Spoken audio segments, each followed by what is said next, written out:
আলহামদুলিল্লাহ ইমিগ্রেশন শেষ করছি। আমি একটু ভয় পাইছিলাম প্রথমত। Welcome to Poland, welcome to ওয়ারসো।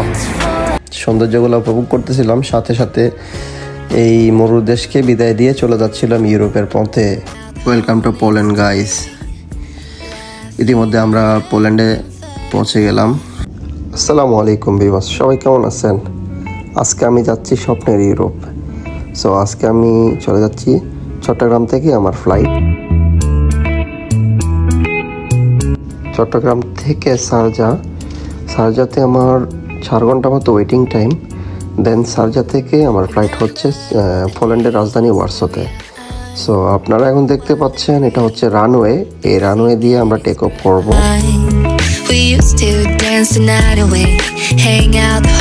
এখন আমাদের ফ্লাইটটি টেক অফ শুরু করে দিয়েছে। রানওয়ে দিয়ে এগিয়ে যাচ্ছি আমরা এখন।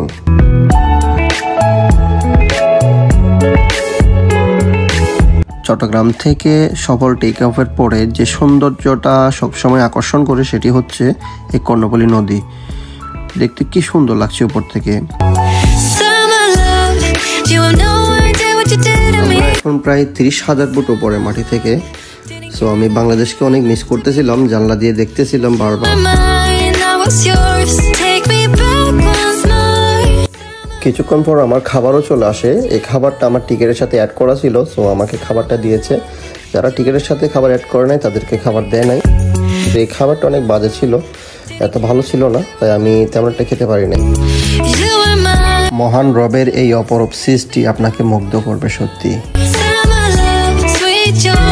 এয়ার আরাবিয়ার কোনো ফ্লাইটেই এন্টারটেনমেন্টের জন্য টিভি স্ক্রিন নেই, কিন্তু তারা স্কাইটাইম ওয়াইফাই রাখছে যেটি মোবাইলে কানেক্ট করা যায় এবং সেখান থেকে মুভি বা গান যে কোনো কিছু শোনা যায় বা দেখা যায়।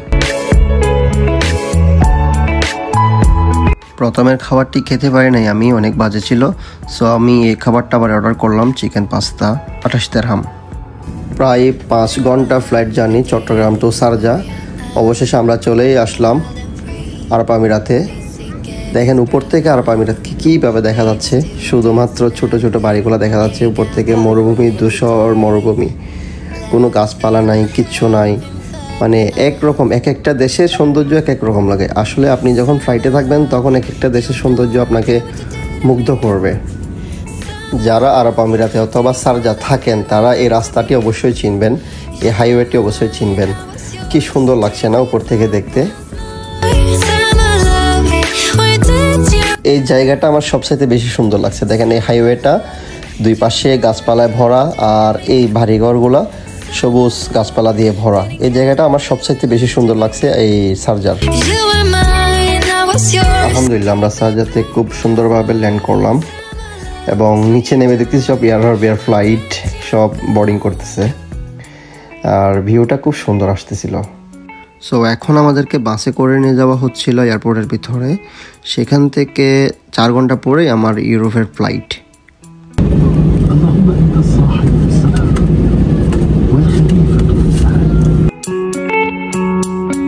শারজা এয়ারপোর্টে 4 ঘন্টা অপেক্ষা করার পর আবারও ফ্লাইটে উঠে গেলাম। তাড়াহুড়ো করে ফ্লাইটে উঠছিলাম। আসলে আমার ফ্লাইটটা অন্য গেট দিয়ে আসছিল, সো আমি বুঝতে পারি নাই। আর শারজাতে কোনো ভিডিও করা হয় নাই আমার। প্রচণ্ড মাথা ব্যথা করছিল তার কারণে। ইতিমধ্যে আমাদের ফ্লাইটটি টেক অফ শুরু করে দিয়েছে শারজা থেকে। শারজা টু ওয়ারসো প্রায় 7 ঘন্টা মতো ফ্লাইট জার্নি এই ফ্লাইটের। টেক অফের পরপরে দেখতেছিলাম মরুর দেশের সৌন্দর্য। এটি বেশিক্ষণ দেখা যাবে না, কিছুক্ষণ পর যখন আমরা মেঘের উপরে উঠে যাব তখন আর এটি দেখা যায় না। উপরে উঠতে দেখতেছিলাম আবার শারজাকে, আর বিদায় দিচ্ছিলাম। সৌন্দর্যগুলো উপভোগ করতেছিলাম, সাথে সাথে এই মরু দেশকে বিদায় দিয়ে চলে যাচ্ছিলাম ইউরোপের পথে।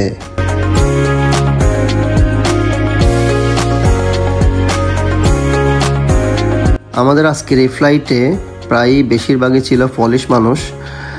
তারা, আমি অনেকেই জিজ্ঞাসা করলাম তারা কেন এসেছে। তারা বলছে তারা দুবাইতে বা শারজায় তারা ঘুরতে আসছে এবং চলে যাচ্ছে আজকে। আর অনেক ছিল ইউক্রেনি মানুষও, আর কয়েকজন ছিলাম আমরা ফরেনার, যেমন ইন্ডিয়ান, বাংলাদেশি। তো আমরা মিলেমিশে যাচ্ছিলাম, ওরা অনেক ফ্রেন্ডলি। আমার পাশের সিটেই ছিল একজন ইউক্রেনি মহিলা, তার মেয়ে ছিল পাশে। তো ঠিক এভাবে যাচ্ছিলাম, উনিও আমাকে ওনার ফোনটা দিল ওনাকে ভিডিও করে দেওয়ার জন্য। আমি তাকে ভিডিও করে দিয়েছিলাম। এই মুহূর্তে আমরা প্রায় 36,000 ফিট উপরে টার্কির উপর দিয়ে যাচ্ছিলাম। নিচে দেখা যাচ্ছিল সাদা সাদা মেঘের মতো লাগতেছে, কিন্তু এগুলো মাউন্টেন ছিল। অসম্ভব সুন্দর লাগতেছিল। এই মেঘের নিচে যে মাউন্টেনগুলো সাদা সাদা, মাউন্টেনগুলোর উপরে যেন স্নো পড়ে সাদা সাদা হয়ে আছে। আর মেঘের রাজ্যটা দেখেন, এক কথায় অসাধারণ লাগছিল আমার কাছে। জানি না ভিডিওতে কেমন আসতেছে, কিন্তু নিজ চোখে যখন দেখবেন, স্বচক্ষে যখন দেখবেন, এটি আসলে অসাধারণ। এটি আসলে আল্লাহর সৃষ্টি। এখানে এসে আপনি আল্লাহর সৃষ্টির আসল সৌন্দর্যটা উপভোগ করতে পারবেন। এই মুহূর্তে এই জায়গাটি দেখুন, মনে হচ্ছে প্লেনটা একই জায়গায় দাঁড়ায় আছে, সামনে আগাচ্ছে না বা একটু একটু নড়তেছে সামনের দিকে, মনে হচ্ছে খুব স্লোলি চলতেছে। কিন্তু এই ফ্লাইটটি এই মুহূর্তে প্রায় 787 কিলোমিটার পার আওয়ার চলতেছে এই মেঘের উপর দিয়ে, প্রায় 35,000 ফুট উপর দিয়ে। এই মুহূর্তে আমরা টার্কি ফেলে আসতেছিলাম। টার্কির উপর দিয়ে বুলগেরিয়া, রোমানিয়া হয়ে ইউরোপে প্রবেশ করতেছিলাম। আর সূর্য ডুবে যাচ্ছিল প্রায়। সূর্যের আলোটা আমাদের প্লেনের যে ইঞ্জিন আছে, ইঞ্জিনের উপর পড়তেছিল। খুব সুন্দর লাগতেছিল দৃশ্যটা।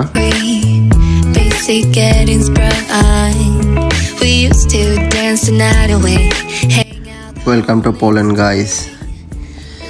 ইতিমধ্যে আমরা পোল্যান্ডে পৌঁছে গেলাম। আমাদের ফ্লাইটটি অনেকটা নিচে নেমে এসেছে।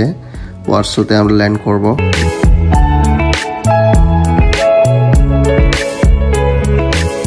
নিচে উপভোগ করতেছিলাম ওয়ারসোর সৌন্দর্য।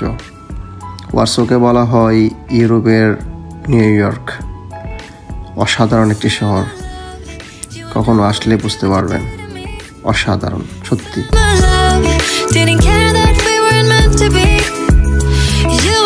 This is Europe guys.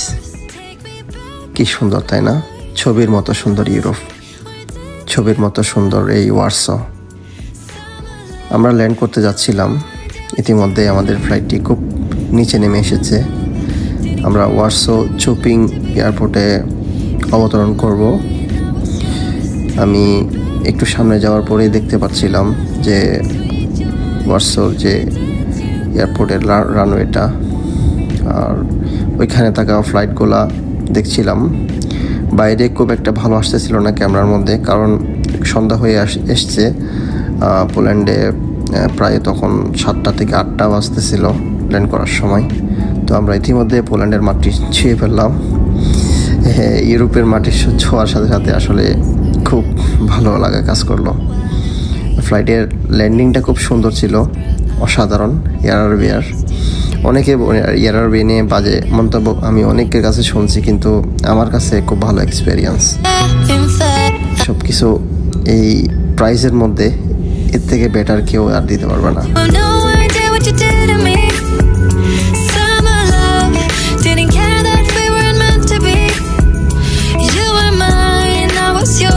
ইউরোপের যে কোনো এয়ারপোর্টে আপনি ল্যান্ড করার সাথে সাথে একটি এয়ারলাইন্স আপনি দেখবেন, যেটি হচ্ছে রায়ানএয়ার।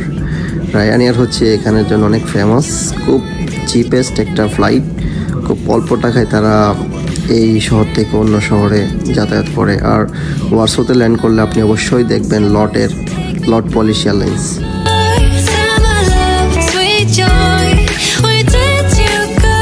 ফ্লাইট থেকে বের হয়ে ইমিগ্রেশনের দিকে যাচ্ছিলাম।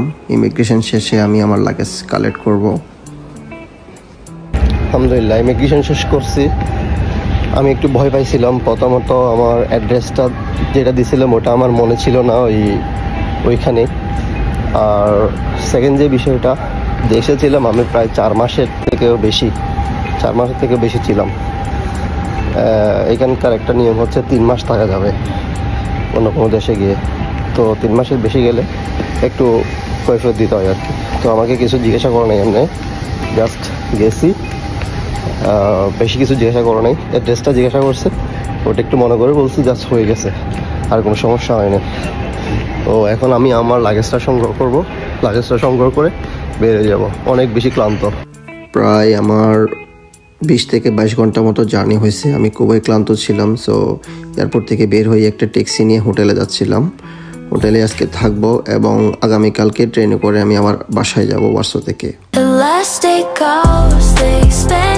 আসসালামু আলাইকুম ভিউয়ার্স, কি অবস্থা সবার? Welcome to Poland, welcome to Warsaw. হোটেলে ছিলাম রাত্রে, বাসায় যেতে পারি নাই কারণ এখান থেকে আরও 4 ঘন্টা ট্রেন জার্নি আমার বাসাতে যেতে হলে। তো কালকে রাত্রে অনেক টায়ার্ড ছিলাম, যার কারণে আমি আর যাই নাই। এখন ওয়ারসোতে আছি, হোটেলে ছিলাম। তো আজকেই চলে যাব। আমি এখন বের হয়েছি কিছু খাওয়ার জন্য, খিদা লাগছে, কালকে রাত্রেও না খেয়ে শুয়ে গেছিলাম। আর আপনাদেরকে তো দেখাইলাম পুরো জার্নিটা, তবে পুরোটা তো কভার করা হয় না, মাঝে মাঝে যতটুকু সম্ভব পারছি ভিডিও করে আপনাদেরকে দেখানোর চেষ্টা করছি। বাংলাদেশ থেকে আই মিন চট্টগ্রাম থেকে ডাইরেক্ট পোল্যান্ডের ওয়ারসোতে এই জার্নিটা। আমার জার্নিটা ছিল টোটাল আপনার 17 থেকে 18 ঘন্টা। তো আমার ফ্লাইট জার্নি ছিল টোটাল বাংলাদেশ থেকে আসতে 5 ঘন্টা সামথিং, আর এইদিকে আসতে প্রায় 7 ঘন্টার থেকে একটু বেশি মনে হয়। সো টোটাল জার্নিটা ছিল প্রায় 12 ঘন্টার মতো আর কি, 12 ঘন্টার থেকে একটু বেশি মনে হয় ফ্লাইট জার্নি, দুইটা ফ্লাইট মিলে। তো অনেক টায়ার্ড ছিলাম, ফ্লাইটে অনেক কষ্ট পাচ্ছিলাম, পা ব্যথা করতেছিল। তারপরও মেনে নিতে হবে, কিছু করার নেই। তো সবাই ভালো থাকবেন, আজকের মতো এতটুকু দেখানোর চেষ্টা করলাম। পরবর্তী কোনো ভিডিওতে পোল্যান্ড থেকে আপনাদের সাথে যুক্ত হব। So bye bye, take care, সবাই ভালো থাকবেন। আসসালামু আলাইকুম।